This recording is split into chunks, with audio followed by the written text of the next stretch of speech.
Allons enfants de la patrie, le jour de gloire est arrivé.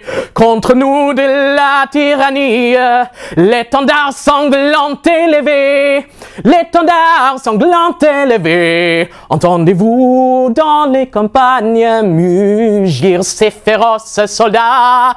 Ils viennent jusque dans le bras, égorger nos fils et nos compagnes.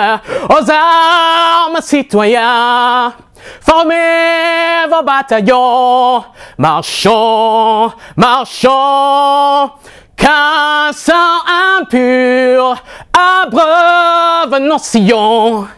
My name is Thean See Xien.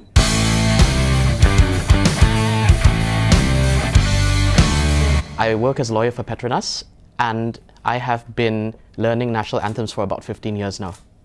This was really born of boredom, nothing better to do, downloaded some songs.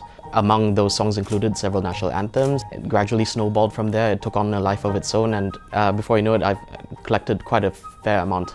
Log on to YouTube, listen to the song several times until the melody stuck in my head. Then I go to Wikipedia, look up the lyrics, switch back and forth between YouTube and Wikipedia until I've gotten the melody and lyrics over and over and over again. It's basically brute repetition. But one key ingredient in the process is a good night's sleep. I guess you could boil it down to having a fairly good ear. And once you figure out how the phonetics of that particular language works, it becomes very easy. If you think about it, English is a very irregular language. And if you can master English pronunciation, anything else is not going to be as difficult. Danish was very, very difficult.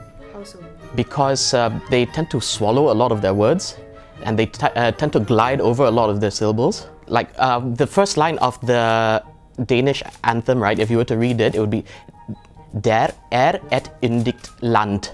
But it's actually pronounced Der et yndigt land. It's a window onto each country, it's a window onto each culture. It tells a story about what each country finds important to them.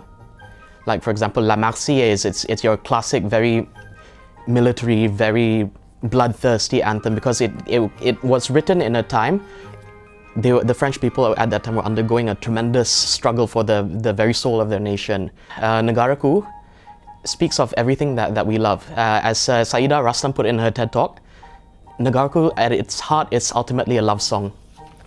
And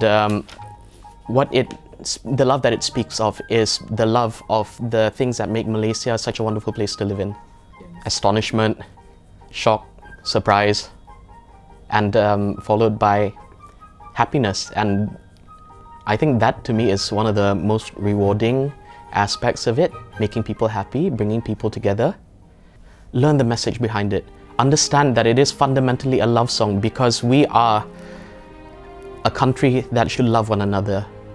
We have never had to fight for anything in our entire history.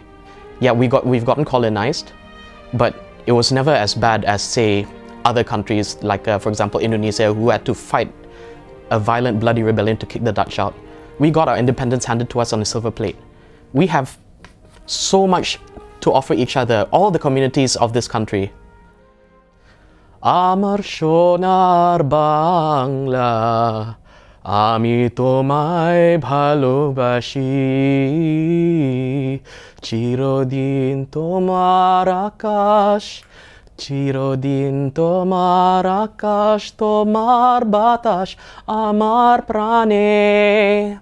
Blühe deutsches Vaterland, blühe im Glanze dieses Glückes, blühe deutsches Vaterland. Cut. Okay. Cool. Awesome.